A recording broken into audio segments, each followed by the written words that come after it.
চট্টগ্রাম বন্দর দিয়ে আমদানি হওয়া ৭০% পণ্যই যায় ঢাকা ও আশপাশের এলাকায়। সড়কপথে চাপ কমাতে নৌপথে বিকল্প রুট হিসেবে কেরানীগঞ্জের অদূরে পানগাঁও ইনল্যান্ড কন্টেনার টার্মিনালটি নির্মাণ করেছিল চট্টগ্রাম বন্দর। ২০১৩ সালে চালু হলেও অতিরিক্ত খরচসহ নানা কারণে শুরু থেকেই পানগাঁও ব্যবহারে সাড়া দেয়নি ব্যবসায়ীরা। পরবর্তীতে টার্মিনালটি সচল করতে এই রুটে জাহাজ ভাড়া ও চার্জ কমানো সহ বিভিন্ন পদক্ষেপ নেয় বন্দর। ফলে গত ৪ থেকে ৫ বছরে পণ্য পরিবহন কিছুটা বাড়ে। কিন্তু ২০২৩ সালের জুলাইয়ে পানগাঁও রুটে একটি কন্টেনার জাহাজ ডুবি এবং পণ্য খালাসে কাস্টমসের হয়রানির কারণে গেল ১.৫ বছরে পণ্য পরিবহন নেমে আসে ৭ থেকে ৮%। চট্টগ্রাম বন্দরের তথ্য অনুযায়ী ২০২৩ সালে এই টার্মিনালে ১.৫ শতাধিক জাহাজ ভিড়ে ও কন্টেনার হ্যান্ডলিং হয় প্রায় ৩০,০০০ একক।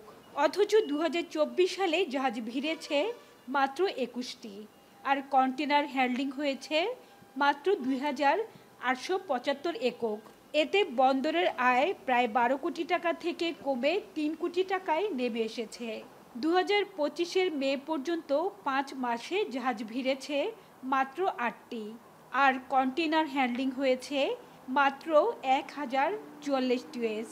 এ অবস্থায় পানগাঁও টার্মিনালটি ১২ বছরের জন্য বেসরকারি অপারেটর দিয়ে পরিচালনার প্রক্রিয়া শুরু করেছে চট্টগ্রাম বন্দর। এক্সপ্রেশন অফ ইন্টারেস্ট বা EOI-এ যোগ্য বলে বিবেচিত ৩টি প্রতিষ্ঠানকে শিগগিরই RFP ইস্যু করা হবে। সরকারের পক্ষ থেকে এখানে ট্যারিফ কমানো হয়েছিল এবং আরও অনেক সুযোগ সুবিধা দেওয়ার পরেও এটা কাঙ্ক্ষিত সুফল পাওয়া যাচ্ছে না। তো এখন এটা আমরা ইতিমধ্যে একটা EOI জারি করেছি। এটা ১২ বছরের জন্য ৩টা প্রতিষ্ঠান এখানে কোয়ালিফাই করেছে। এই ৩টা প্রতিষ্ঠানের আমরা এখন এদের উপরে RFP ইস্যু করব, দেন তাদের মধ্য থেকে বেস্ট অপারেটরকে আমরা চুজ করব। তো এটা আমরা প্রাইভেটে দেওয়ার উদ্দেশ্য হচ্ছে এটা যেন ভাইব্রেন্ট হয়। তবে ব্যবসায়ীদের আস্থা ফেরাতে টার্মিনাল পরিচালনাকারী অপারেটরকে এই রুটে জাহাজ পরিচালনার সুযোগ দেয়া ও হ্যান্ডলিং চার্জ সহ ট্যারিফ কমানোর দাবি সংশ্লিষ্টদের। বেসরকারীকরণ হলে ডেফিনেটলি এখানে তাদের উপর অথরিটিটা যদি তাদেরকে দেওয়া হয়, তারা তাদের মতো করে তাদের স্ট্র্যাটেজি ঠিক করবে, কিভাবে তাদের ভলিউম তারা ওখানে ইনক্লুড করবে, কাস্টমারদেরকে কীভাবে অ্যাট্রাক্ট করবে, কী ধরনের সার্ভিস অফার করবে। প্রত্যেকটা অপারেটর তার নিজস্ব স্টাইলে সেখানে আগাবে।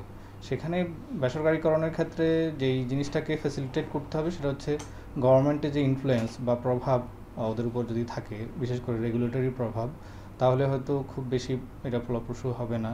তো ওই জায়গায় তাদেরকে তাদের মতো করে স্ট্র্যাটেজি ঠিক করা, ট্যারিফ ঠিক করার বিষয়টা যদি দিয়ে দেওয়া হয়, তাহলে একটা কম্পিটিটিভ এনভায়রনমেন্ট তৈরি করে রিডাকশনের যে বেনিফিটটা সেটা হয়তো সে কাস্টমারদেরকে দিতে পারবে। বন্দর ব্যবহারকারীরা বলছেন, বেসরকারি অপারেটর নিয়োগের ক্ষেত্রে বন্দর পরিচালনার দক্ষতা ও অভিজ্ঞতা জরুরি। ব্যবসায়ীদের চাহিদা অনুযায়ী অপারেটর উন্নত সেবা দিলে পানগাঁও বন্দর সচল করা সম্ভব। বন্দর কিন্তু অনেকদিন থেকে চেষ্টা করছিল বিভিন্নভাবেই, কিন্তু এটাকে কিন্তু ওইভাবে ফাংশনিং করতে পারছিল না, সাকসেসফুল হচ্ছিল না।